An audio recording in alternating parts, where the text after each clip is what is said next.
Hey, it's me, Vicky Marie, and good morning, good afternoon, or good evening, wherever you are in this crazy world we live in. Imagine your 22-year-old son goes out for a night out with friends. He texts you sometime in the night, say he's ready to come home now and he's going to look for a taxi. He never comes home. And 6 months later, you're still waiting for him to come home. Jack OSullivan, 22 years old at the time that he disappeared. Since he disappeared, he has had a birthday, so would now be 23, has disappeared off the face of the earth. How would you feel? Let's chat.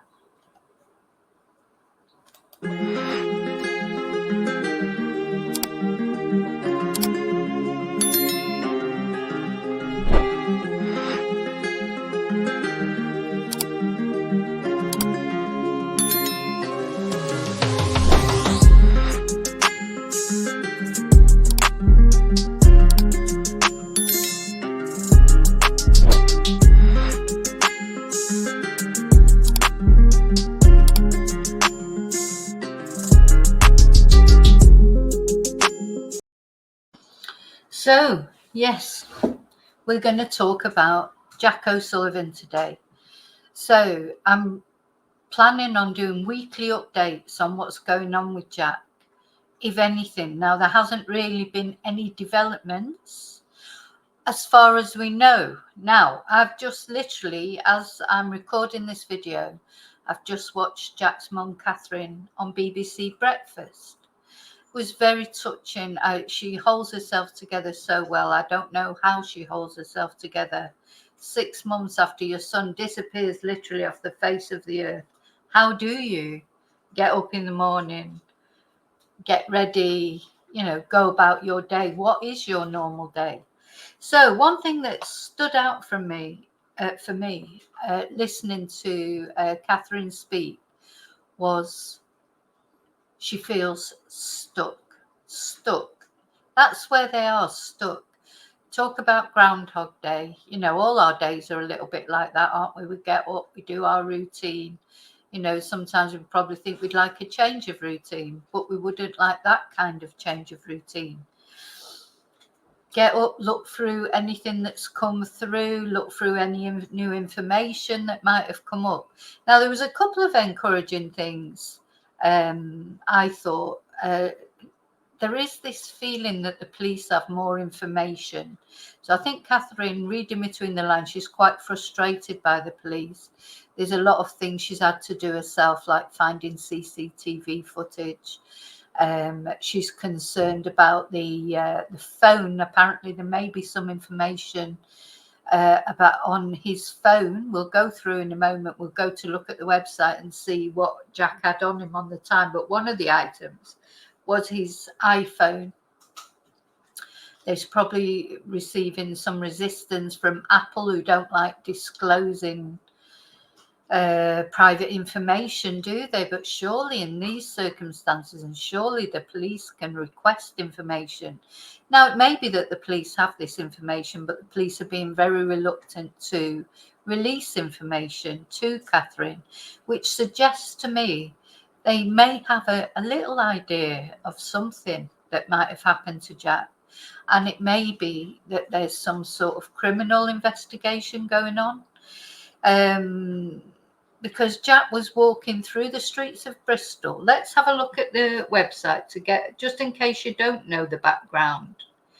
Now, this is a case that didn't have a lot of attention in the beginning, but lately it has received more attention, luckily. And that's what it needs. It needs as much attention as possible. Of course, with attention, here's Jack.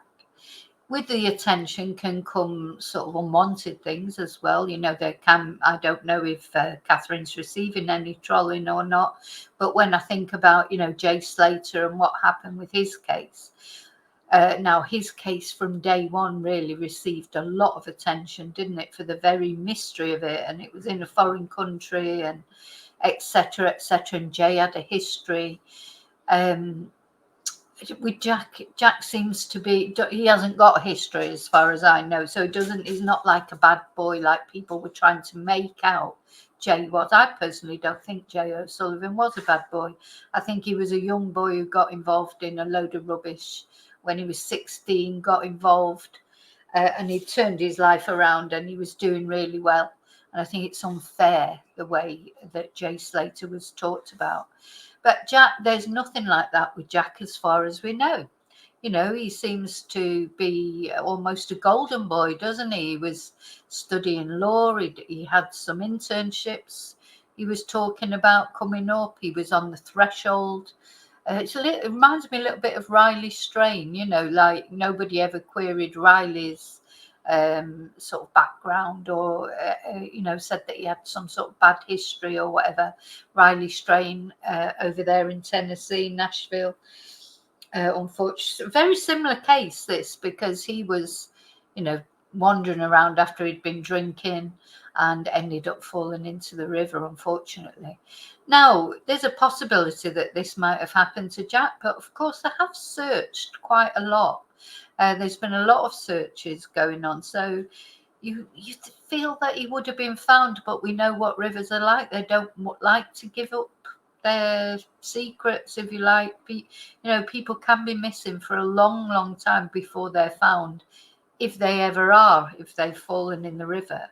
But normally items of clothing are found, aren't they? Or maybe they're quite often, like with Riley Strain, and like with Caleb Harris recently, also over in America, sometimes people are found by people who aren't really looking for them. You know, they're workers on the river, or there's all sorts of, you know, they're not found by police searches, etc. They're found accidentally almost, and this may be something that happens with Jack. But then how would he end up in the river? You know, doesn't seem like he had any you know, thoughts of deleting himself. He may have had quite a lot to drink. You know, it's always possible. Young people quite often do fall in rivers, unfortunately, when they've had a bit to drink. You know, with Riley, it's not thought that it was anything that he did deliberately. I personally feel with Riley Strain that maybe he went to relieve himself and slipped. Possibly that's what happened to Jack. At the end of the day, we just don't know, do we? We have to hope that that didn't happen, that maybe somewhere he is alive.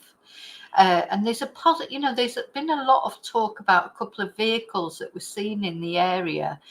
Was he abducted? You know, Jack was, he was dressed very nicely, if you like, the clothes he was wearing. He had an iPhone, etc. on him. You know, was he robbed and then or maybe even kidnapped? Or maybe, I mean, there's always a possibility he might have decided to run away. But just hearing Catherine talk and knowing their family situation, I don't think that's likely at all. But we have to explore every possibility, don't we? And I'm sure Catherine would love to hear that he had run away, if that means that he's going to come back sometime. So yeah, his age 23 now, 22 when he disappeared, height 5'10", build slim, hair brown, short brown hair, blue eyes, and he's been missing for 6 months, over 6 months, since the 2nd of March. So he went missing on March the 2nd, 2024, following a night out in Hotwells, Bristol. He'd attempted to get a taxi home. He was last seen on CCTV on the morning of March the 2nd at approximately 3:40, walking up the Bennett Way slip road heading back towards Hotwells. His phone was still active and placed him at an address at 540 in the Granby Hill area. And his phone was live on the network until 6:44. Now, this always seems strange to me, because his phone was live for quite a long time after his last message to his mum. And apparently also one of his friends phoned him. He answered the phone and said hello, or somebody answered the phone and said hello, and then the phone cut off. So this is what he was wearing: a green khaki Barber jacket, brown Ralph Lauren trainers. Those, even just the trainers, you've got to think, people have been robbed for less. Navy blue chinos and a cream knit lamb's wool jumper. So, he's, how can I describe Jack? He's not like, he's the way he's dressed is not like in a hoodie and, like a lot of young people dress. He's distinctive, I think, for walking around late at night. Was he noticed? And people thought he'd be an easy target. Anyway, these are the items he had on his person when he went missing. And this was interesting. Jack's mum, Catherine, was talking about the AirTag. That's almost like a tracker. But no, they haven't been able to access any of that information. She said the police maybe have some of that information, but they're not revealing it. Black card holder, his driving license, a black iPhone in a red silicone case, a Peugeot 108 key fob, his house key, his boss watch, and a Monzo debit card. So if somebody, was, apart from his Ralph Lauren trainers as well, he's talking about an iPhone, a boss watch. These are things that people will be interested in. People that might have been just hanging around at that time in the morning. And none of these items have yet been found. So they've got to be somewhere. Again, like Jack, got to be somewhere. Nobody disappears into thin air. So at 1 a.m, he messaged his parents with plans to get a taxi because his mum, Catherine, would have gone to get him. But he said, no, it's fine, I'm going to get a taxi. 3:17 was the last confirmed sighting of him on CCTV, walking onto the grass area at the junction of Brunel Lockway and Brunel Way. 3:24, he attempted to call a friend who was still at the party. 3:25, a likely sighting of Jack on the Plimsoll Bridge heading towards Bristol city centre. 3:30 a.m, the friend called back, but the call was disconnected after Jack said hello. Or someone said hello. I mean, do we know for certain that was Jack that said hello? But anyway, whatever. It's strange that the call was disconnected. Did his battery run out? 3:39, he was seen walking along Bennett Way. 3:40 was seen on CCTV walking up Bennett Way Slip Road, heading towards Hotwells. And then at 5 a.m, Jack's parents noticed he wasn't home. So they obviously, the thing is, it doesn't matter how old your child is, you can't sleep when they're not at home. So it didn't seem like they slept much, does it? 5:40, Jack's phone placed him at an address in the Granby Hill area. His parents went there and there was nobody there. And 6:44, Jack's phone remained active on the network until this time. So there's a lot of water around here. This is the first thing that struck me. It's all water around, isn't it? River Avon, Cumberland Basin. So I know that they've tried searching these water areas, but, this is definitely one time if Peter Folden ever wanted to, help Peter, where are you? They need help. Mind you, maybe he's not allowed to now. I don't know what the circumstances are, but any help to find this boy would be good help, wouldn't it? So we can see the CCTV images. And yeah, his poor mum and dad and brother. Just awful to look at these. Is he walking strangely? I don't know if he is. Is he drunk? As if he's drunk, he could easily have fallen into the river. I think the police's working hypothesis, we've heard that so many times, is that he has fallen into the water. But they haven't been able to find him. So how you can help? CCTV footage they want. There any dash cam footage. There were over 400 vehicles passing through the area. Any cars, lorries, vans, taxis or buses that might have dash cam footage, please come forward. Local residents, check household security cameras and doorbells for footage of Jack passing by. And please report any footage you find by calling 101 and providing this reference number. Distributing posters and flyers. So this has got a lot better recently. You can download the posters and distribute them. Look, you've got an A4 poster, A5 poster, A4 flyer, A5 flyer. They've seemed to have sort of, Catherine was saying this morning on BBC, she had like a team now, which is brilliant. I mean, it's sad, of course, that you would need that, but you do need it. So I think it's good. People have come together. There's a Facebook group that has, a lot of information on. So until Jack is found, we must keep his story in the public eye. Please help us to do this by talking to friends and continuing to share our social media links, this website, and new articles about his disappearance. All right, so can I just share it like that? Yeah.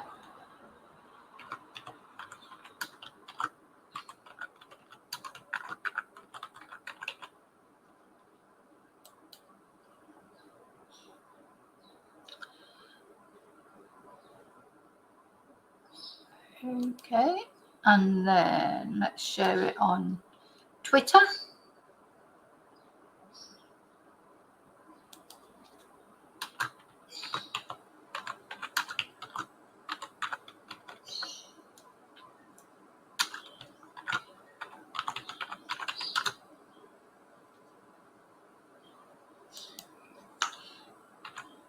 I always forget hashtags on Twitter. I'm not very good with things like that.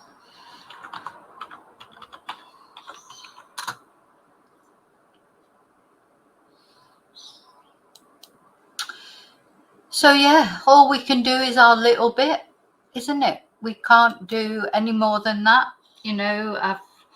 Last night I was thinking about, I think about all the cases that I cover, and last night I couldn't sleep thinking about not particularly this case, but all the different cases.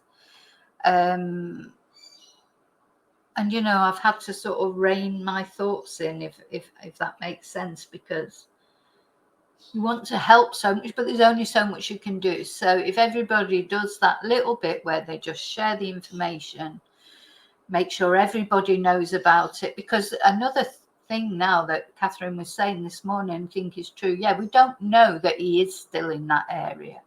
My personal feeling is that he is probably still in that area, but it's always possible that he was taken elsewhere. If there was criminality involved and there were vehicles and Jack's taken into a vehicle, or if he got into a vehicle voluntarily, really any of those items, if you found them, they could be anywhere. So it's always, you just don't know when one day somebody might just be watching. Somebody maybe who doesn't normally watch true crime websites on missing persons and thinks, oh gosh, that looks like that air tag I found, or that looks like that, that's the name that was on that card I found. It's always, we just don't know. So there's always a possibility. Now, before I move on, I'm just going to see, because as I say, I watched Catherine this morning on BBC Breakfast. I don't expect anything will have arrived yet on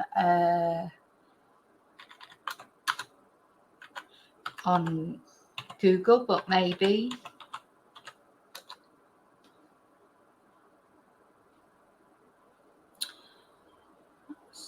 3 days ago. No, it literally was just about 10 minutes ago. So I think it's too soon for it to pop up on the BBC website yet. But let's have a look at Catherine. So the family just must be going through hell. You know, my thoughts just go out. This is Catherine with Jack when he was a bit younger. She's been on various TV programs now. They seem to be getting a grip on how to raise awareness. So I think it was very quiet in the beginning. You know, there wasn't much information, you know, on the TV, etc. But there seems to be like she's being helped now by a lot of missing persons experts. Thank God Paul Arnott didn't go up there and make a big cock up of it like he makes a cock up of everything. But no, she's been helped by proper people. And, you know, that's good. And I just hope one day, I hope she gets the news that she's hoping for. But, you know, I expect it at the moment, just any news, because what must be going through your mind is, where is he? Is he suffering? Is he, you know, I don't know, is he hurting somewhere? You just don't know. And just to have that resolution, even if it is the worst case scenario in the end and something bad has happened to Jack and he's not coming back alive, at least to know what's happened to your son.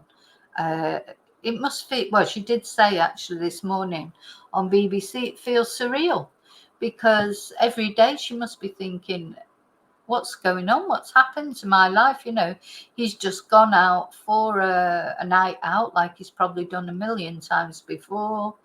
You know, texted and said he's off to get a taxi and he'll be home soon. And then, boom, disappeared. Just must be the most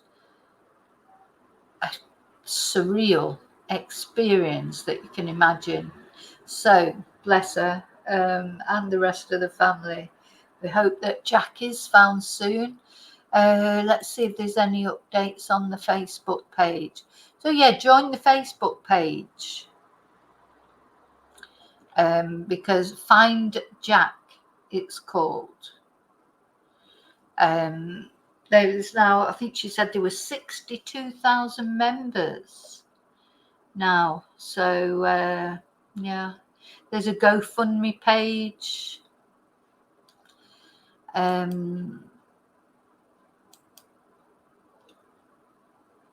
Find Jack, it's called. Yeah, 59,000 members.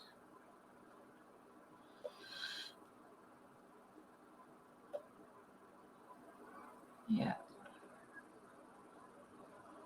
Anyway, so just every week or so, I will be doing an update. Let's just have a look at the GoFundMe page. Every week or so, I'll be doing an update until Jack is found, of course. Hopefully, it won't be, you know, hopefully it won't just go on and on. There'll be some resolution one way or another soon. I hope so. Of course, every day there could be something comes out. So let's have a look at the GoFundMe. So the GoFundMe is up to 37,000. It says this fundraiser is located near you. I don't think it's located near me. I'm in Spain. Anyway, not sure why it's saying that. Yeah, I think they should keep it open as well. Keep it open. Donate if you feel that, you know, I'm not a lover of GoFundMes, but families do need money, you know, when they're looking for missing persons. So, because if something came up, you know, but they needed money to, I mean, she was saying she's offered money to the police that they would pay for people to do the investigations or whatever from the GoFundMe. But of course, the police are being very, as they, the thing is, what we forget is the police are bound by laws, practice, codes of practice. You know, they can't just do what they feel like doing, and especially in the UK where it's even less transparent than, you know, some other countries are a bit more transparent, but of course Spain's even worse. But the police just can't do sometimes what you want them to do. You know, it's not a fact that they don't care. And quite often information doesn't come out till much later, does it? About why maybe they're being very cagey about the phone tag, etc. So, yeah. But yeah, if you feel like donating, I think it's a worthy cause. It's going obviously towards posters, etc. Probably, you know, they've received a lot of help from missing persons experts, criminologists, you know, have got involved in it. I don't know if they're being paid. I just don't know how it all works. But yeah, bless Jack. So let's hope he's found soon. I just wanted to come on, give you a little update. And as I say, every week, couple of weeks, whatever, or if something, you know, it's difficult to just keep doing videos if there's no new news. But the new news, I suppose, is always that he hasn't been found yet. So that's enough just to remind everybody who he is. And oh, by the way, he went missing in Bristol. This is in Bristol. I'm sort of assuming that people know. But of course, not everybody will know. Some people will be watching this for the first time, be the first time they've ever heard of Jack OSullivan, because I get new subscribers all the time. Which reminds me, please don't forget to subscribe and like this video, and that will help me be able to make more videos to sort of, I like to highlight missing people every now and again. Now, although I like to deal with true crime, we don't know that this is a crime. So we can't say for certain it's a crime. It could be an accident or it could be a crime, or it could be none of that, you know, neither of those things. Jack could just have decided to go away somewhere. That's very unlikely. I don't think he would have put his family through that. But you know, you never know what's going on in someone's head. We've learned that, haven't we? So yeah, please like this video and consider subscribing. That's completely free. And I'll see you, as always, really soon in the next video. And until then, where is Jack Sullivan? And may your God go with you. Bye.